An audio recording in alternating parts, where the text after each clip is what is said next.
Okay guys, welcome to another video. In today's video, really quick, I just want to talk about Federal FlightControl double-aught buckshot. And what I want to do today is pattern it, which patterning pretty much means at a given range, just see how much spread it has. So the FlightControl wad constricts the shot a little bit more. This is a Mossberg 500 18-inch barrel.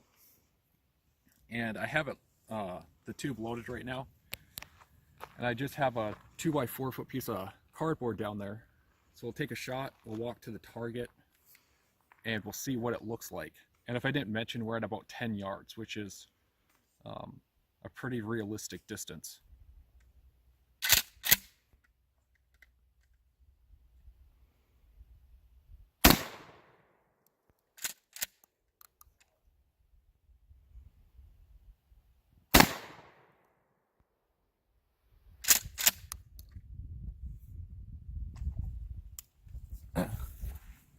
Good. Okay, so let's walk down to the target really quick, and we'll see what that looks like. We're at about 25 to 30 feet.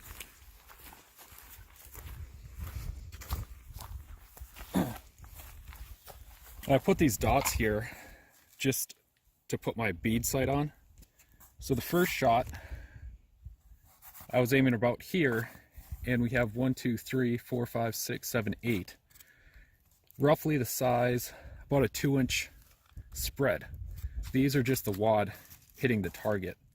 So I'm going to take another shot about here, then another shot down there, and we'll see what happens.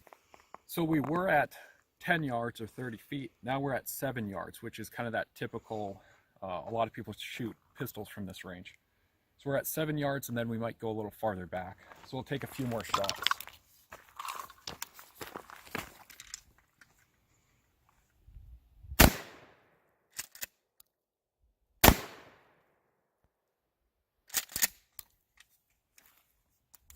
So this was the Federal FlightControl, and it's supposed to tighten up the grouping a little bit, double-aught buck. As you can see, at 10 yards, we had a little bit of grouping. We had the wad, group, the wad, the group. When we came into 7 yards, that's the wad and the shot, about 1 inch. The same here, the wad and the shot. The shot didn't have enough time to spread out. So at that distance, it behaves almost identical to a giant slug. So now we're going to go back to about maybe 15 yards and take a few more shots. So now we're at about 15 paces, roughly 15 yards, which is kind of far, I guess, for a self-defense distance. But I want to see how much more the shot spreads out. So we'll take 2 shots and we'll go see what happens.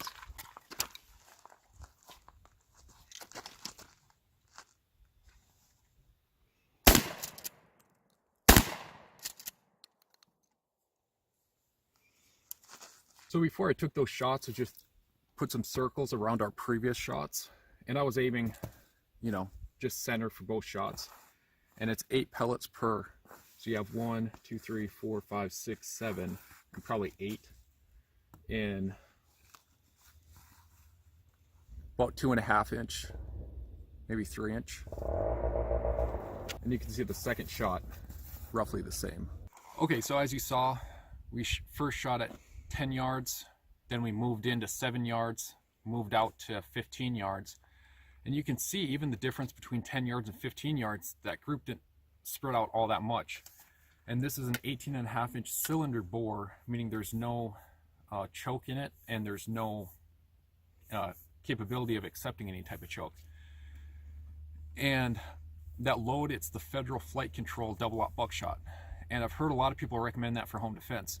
The thing to keep in mind when you think of the size of a normal sized house, you know, at that 7 yards, 8 yards, even at 10 yards, you're not getting that much spread, which again, you can be the judge. You know, you don't want it spreading everywhere, but at the same time, if it's still, you know, a fist-sized group, you know, I'm sure in certain applications that Federal FlightControl is really effective.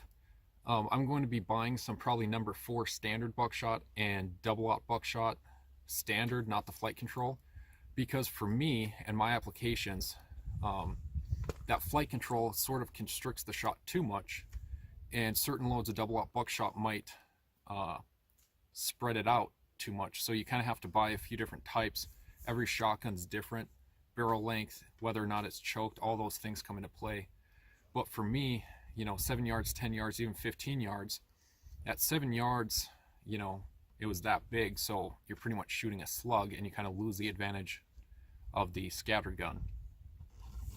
So hopefully you guys enjoyed this video. Like I said, I'm not saying this Federal FlightControl double-aught buck is a bad choice. It's just not right for me, my applications in this specific shotgun. So like always, you can go back to my homepage and watch some of my current videos. If you like what you see, feel free to subscribe, and we'll catch you in the next video.